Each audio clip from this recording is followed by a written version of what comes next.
بتبدأ الحكاية مع قاضي القضاة صفي الدين، واللي بيكون راكب على حصانه ورايح على مجلس القضاء علشان يحكم بين الناس. وأول ما بيوصل بيحكم في أول قضية، واللي بتكون قضية سرقة، وبيكون المتهم سارق فرخة مشوية من محل الأكل. وبيلاحظ القاضي إن المتهم لابس لبس الشرطة وبيدعي إنه فرد منهم، وده علشان يقدر ياكل ويشرب من غير حساب. ولما القاضي بيطلب منه يدافع عن نفسه بيقول إنه عمل زي ما كل الشرطة ما بيعملوا. ووقتها القاضي صفي الدين بيستدعي صاحب الشرطة علشان يسأله عن صحة الكلام ده. ومن الناحية التانية بنشوف سلمى بنت القاضي صفي الدين، واللي بتبقى بنت جميلة، وعلى الرغم من كده إلا إنها مش بتبقى سعيدة، وبتكون شايفة إنها ملهاش قيمة علشان هي بنت، وبتقرر تثبت لكل الناس إنها تقدر تبقى أحسن من الرجالة. وبتتنكر في شكل راجل، وبتلبس لبس الشرطة، وبتخرج من القصر. وبنكمل مع القاضي في مجلس القضاء وهو بيحقق مع صاحب الشرطة اللي بينكر كلام المتهم،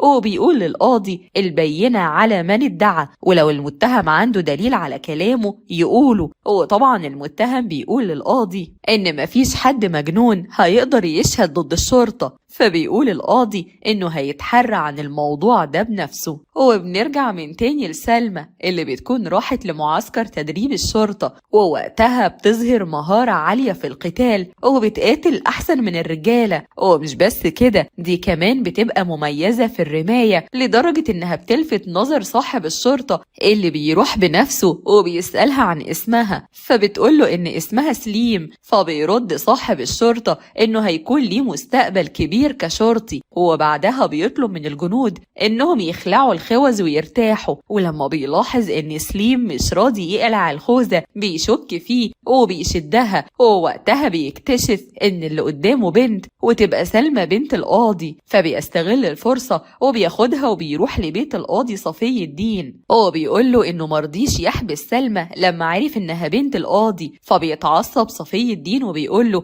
إن بنت القاضي مش فوق القانون، وإنها غلطت ولازم تتحاسب. لكن صاحب الشرطة بيقوله إن سلمى مميزة في القتال. فبيرد القاضي وبيقول إن سلمى بنت غريبة بتحب المبارزة وركوب الخيل عكس كل البنات اللي في سنها. وبيدخل القاضي أوضة سلمى وبيزعق لها وبيقول لها إنها أحرجته قدام صاحب الشرطة، وبيفضل يزعق لها ويقول لها إن الناس كلها هتفضل تتكلم عن بنت القاضي اللي انتحلت صفة شرطي. وبيكون متعصب ومتضايق من تصرفها. وبالليل بيهدى وبيروح يكلمها بهدوء، وبيكون عايز يعرف منها هي ليه عملت كده. فبترد سلمى وبتقول إنها كانت عايزة تنضم للشرطة علشان يفخر بيها وتكون الابن اللي هو بيتمناه. فبيرد والدها بإنه فخور فعلا بيها وما كانش بيتمنى غيرها. فبترد سلمى وبتقوله إنه بيقول لها الكلام ده علشان يواسيها لأنها من جنس النساء. فبيقول لها القاضي إن جنس النساء هن أساس الحياة، وإن أمنا حواء هي اللي بسببها الأرض اتعمرت. لكن سلمى بتقوله وبسببها كمان أبونا آدم خرج من الجنة. فبيتعصب صفي الدين وبيقول لها إن الكلام ده جهل وخرافات، وبيحكي لها قصة أمنا حواء، وبيقول لها إن أبونا سيدنا آدم كان عايش في الجنة وحيد، وعشان ربنا يخفف عنه خلق له من ضلعه حواء وهو نايم علشان تكون سكن ليه وتشاركوا الحياة. وبيقول لها إن لما نبي الله آدم صحي من النوم وشاف حواء وسألها انت مين، فقالت له إنها امرأة مخلوقة من ضلعه علشان تؤنس وحدته، وبتطلب منه يسميها اسم بما إن ربنا علمه الأسماء كلها. وفعلا سيدنا آدم بيسميها حواء ومعنى اسمها الحياة. ومن الناحية التانية بنشوف جمر مساعد إبليس، واللي بيكون بيراقب آدم وحواء طول الوقت وبينقل أخبارهم لإبليس، وبيقوله إنهم عايشين في سعادة مع بعض ومش بيتخانقوا خالص، وكمان بيعبدوا ربنا سبحانه وتعالى طول الوقت. فبيتغاظ إبليس وبيقسم إنه هيتسبب في خروجهم من الجنة، وده لأنه حاقد على سيدنا آدم لأن ربنا كرمه وأمر الملائكة كلهم إنهم يسجدوا له. وطبعا إبليس رفض الأرض وقال إنه مخلوق من نار وإنه أفضل من آدم اللي اتخلق من طين. وفعلا بيروح لآدم وحواء وبيوسوس لهم وبيقول لهم إن ربنا نهاهم عن الشجرة دي لأن اللي بياكل منها بيكون خالد وعنده ملك لا يفنى. وبيفضل يوسوس لهم ويقول لهم ليه ربنا ينهاكم عن شجرة في جنته. وفي البداية آدم وحواء مش بيستسلموا لوسوسة الشيطان، لكن بعدها آدم بيسمع كلامه وبياخد من إبليس الثمار وبياكل منها هو وحواء، وبيتعاقبوا هما الاتنين بالخروج من الجنة والنزول للأرض اللي كان فيها وحوش بتتقاتل وبتسفك الدماء، وكان المطلوب منهم تعمير الأرض دي. وأول ما بينزلوا على الأرض بتفضل أمنا حواء تدور على سيدنا آدم، ويقال إنهم اتقابلوا عند جبل عرفات. ووقتها أمنا حواء بتقول إن القطعة دي من الأرض بتفكرها بالجنة لأن فيها سكينة وراحة. وبيبدأوا مهمتهم في أعمار الأرض وبيخلفوا قابيل وإقليمة، ودول أول توأم، وهابيل واليودة ودول تاني توأم. ومن الناحية التانية بيروح جمر الإبليس وبيقوله إن آدم وحواء مش هيصدقوا خدعه تاني، وإنهم طول الوقت بيصلوا وبيسبحوا ربنا وبيعمروا الأرض،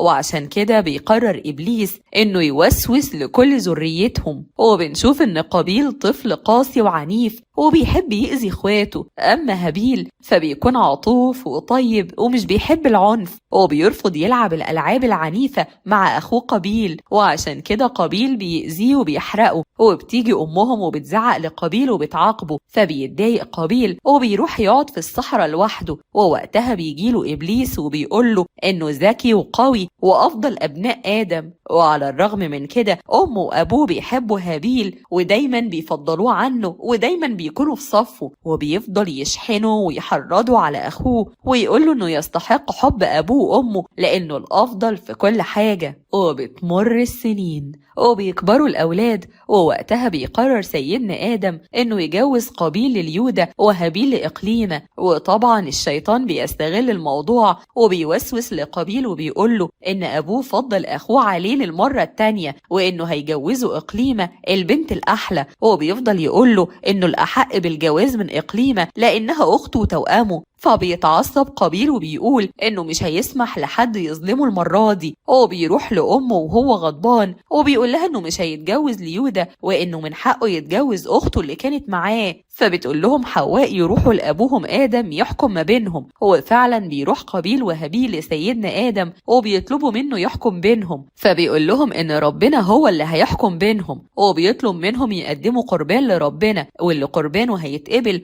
هو اللي هيكون على حق. وبنشوف ان قابيل جايب شوية قش ناشفين وبيقولوا انه هيقدمهم قربان، اما هابيل فبيجيب خروف سمين جدا وبيقدمه لربنا قربان. فبيسخر قابيل منه وبيقوله انه احمق لانه اختار احسن خروف عنده، وبيقوله ان القربان ده النار هتاكله. لكن هابيل بيصمم انه يقدم افضل قربان لربنا، وعشان كده ربنا بيتقبل قربان هابيل وبيكون هو اللي على حق. فبيتعصب قابيل وبيقوله انه ممكن يقتله دلوقتي، فبيرد هابيل عليه وبيقوله حتى لو انت حاولت تقتلني انا مستحيل افكر امد ايدي عليك. وبعد فترة هابيل بيتجوز إقليمة وبيخلفوا طفل جميل، والغيرة والحقد والكره بيملوا قلب قابيل، وبيفضل يراقب أخوه وهو ماشي في الوادي بعد ما خلص صلاة مع سيدنا آدم، وبيستغل الفرصة أول ما هابيل بينام وبينقض عليه وبيقتله. ولما بتعرف أمنا حواء باللي حصل لولادها وإنها فقدت 2 من أولادها، الأول بموت الجسد والتاني بموت القلب،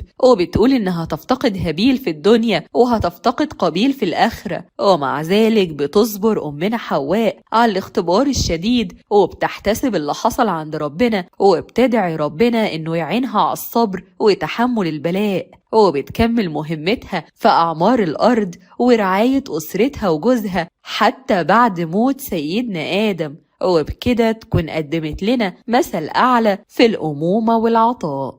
وبكده بتكون خلصت حكاية النهاردة.